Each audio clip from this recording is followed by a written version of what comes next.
ছেলে মেয়ে আসতো রেগুলার না? একটা ছেলে তার সাথে সবসময় থাকতো, আর এক মেয়ে আসতো আবার চলে যেত, এরকম আর কি। তা পরিচয় দিত যে আমার মামাতো বোন বা খালাতো বোন, এরকম পরিচয় দিত। তো আমরা আপনি যখন এই বিষয়টা টের পেয়েছেন তখন কি আপনাকে কোনো খারাপ প্রস্তাব বা কিছু বলেছে তারা? না না, আমাকে কোনো খারাপ প্রস্তাব কিছু বলে নাই, কিন্তু হুমকি দিছে যে এসব বিষয় যদি আমি কাউকে বলি বা থানায় যদি জানাই, তাহলে আমার ঘরে ইয়াবা টিয়াবা রাখবে বা আমাকে আমার ফ্যামিলির ক্ষতি করবে বা আমার কোনো ক্ষতি করবে, এরকম আমাকে মানে হুমকি দিছে আর কি। হুমকি দিয়া তারপর প্রাণহানির হুমকি দিয়েছে আপনাকে? হ্যাঁ। আচ্ছা, বলেন তারপর। তারপর আমি যে তারপরে আমি থানায় এসে আমার মানে আমি ফ্ল্যাটটা ছাড়তে চাই। তো যখন আমার মালামালগুলো আমি মানে মানে আনতে চাই, আমার আনতে দেয় না, বলে যে আমার অনুমতি ছাড়া একটা মালও ঘর থেকে বাইরেতে দিব না আমি।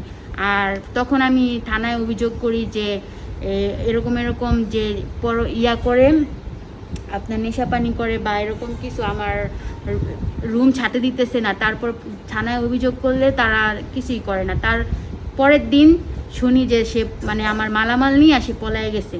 তো তখন আমি আরেকটা অভিযোগ করি।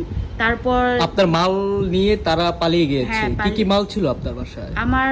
আমার বাসায় ফ্রিজ ছিল, ফ্রিজ নিয়ে গেছে। তারপর আপনার গ্যাসের চুলা, তারপর এই যে কারেন্টের চুলা, রাইস কুকার, তারপর আমার কত টাকার মাল হতে পারে আপনার জিনিসগুলো? ওইখানে আপনার 1 লাখ টাকার মাল হবে এগুলো সব। থানায় অভিযোগ করেছিলেন আপনি? হ্যাঁ কাগজ আছে? হ্যাঁ, কাগজ আছে। আচ্ছা, যে আপনাকে করেছে তার ছবিটা একটু দেখার আমাকে।